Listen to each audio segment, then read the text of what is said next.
Cuando Alma Rivera ganó las primarias de la Alianza Progresista aquel frío mes de junio, el país entero quedó desconcertado.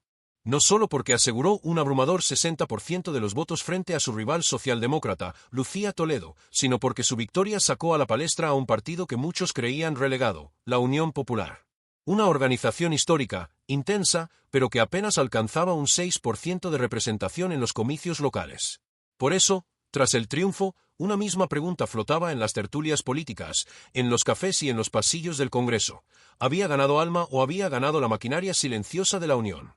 Los analistas se apresuraron a tomar posiciones. El escritor y académico Elías Perdomo declaró sin titubeos: no triunfó una ideología, triunfó un carácter. Pero otros, como el sociólogo Renato Morales, vieron en el ascenso de Alma un fenómeno insólito, casi una excepción histórica en tiempos en que, según él, los vientos del mundo soplan hacia las derechas más duras.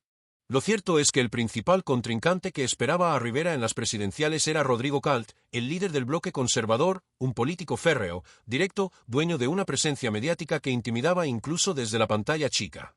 Para la Unión Popular, aquello era algo inaudito. Desde el retorno de la democracia nunca habían tenido una figura competitiva para la presidencia. El ascenso de Alma era la prueba viviente de que los viejos liderazgos de la izquierda se habían desvanecido, dejando un vacío que nadie había logrado llenar desde los años de la carismática presidenta Marina Baudet. Alma, sin embargo, no había surgido de la élite ni de círculos privilegiados. Hija de un mecánico y una costurera, había crecido en Las Viñas, un barrio popular del norte de la capital. Estudió en escuelas y universidades públicas, cargando consigo una historia donde la precariedad y el esfuerzo eran pan de cada día. Cuando comenzó su carrera hacia la presidencia, dejó claro que ese origen no era una carga, sino un estandarte.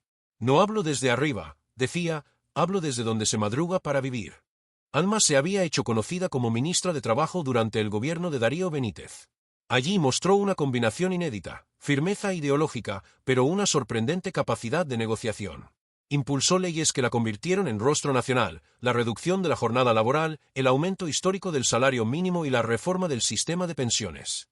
Aunque no logró desmontar por completo el régimen privado de fondos como quería su partido, supo ceder, conciliar y avanzar. Más vale un paso sólido que una batalla perdida, repetía en los pasillos del Congreso. Quizás por eso conectaba tan fácilmente con la gente. Para muchos, era una más. Es del pueblo, es como uno, decía don Ernesto, un jubilado que la seguía a todos sus actos. Ella hablaba a quienes despertaban antes de salir el sol, a quienes tomaban 2 buses para llegar al trabajo. Nadie debería vivir contando monedas para llegar a fin de mes, insistía en sus discursos.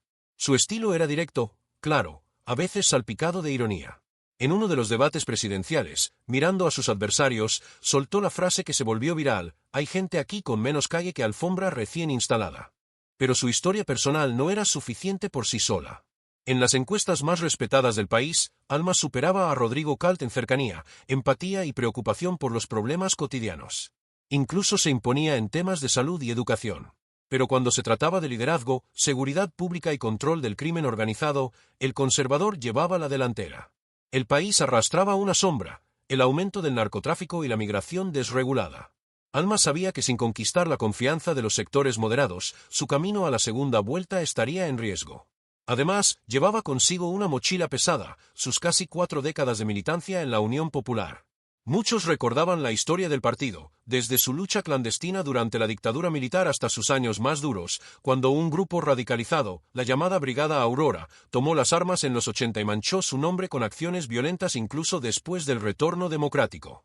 A pesar de que Alma siempre marcó distancia de ese pasado, el fantasma seguía rondando.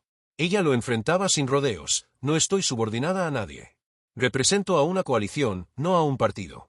Incluso fue más allá, calificó al gobierno de Orfeo Maldonado, en un país caribeño que se había vuelto referencia de autoritarismo, como un régimen no democrático. Y respecto a la isla de Liria, cuyo sistema político siempre había defendido la Unión Popular, admitió con franqueza: no es una democracia. Es otra cosa. El cierre de campaña fue multitudinario.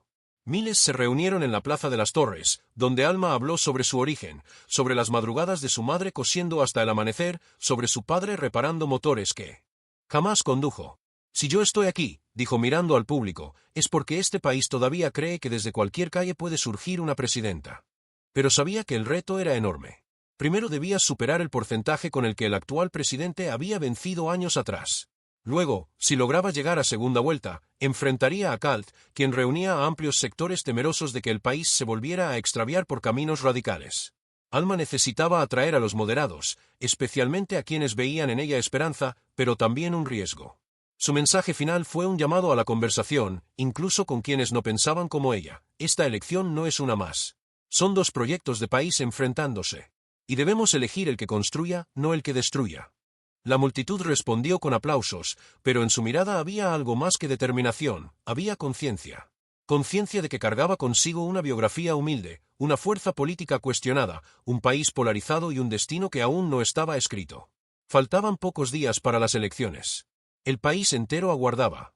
Y Alma Rivera, la mujer que había salido de un barrio olvidado, se preparaba para el mayor desafío de su vida, demostrar que el sueño de quienes madrugan podía llegar al gobierno.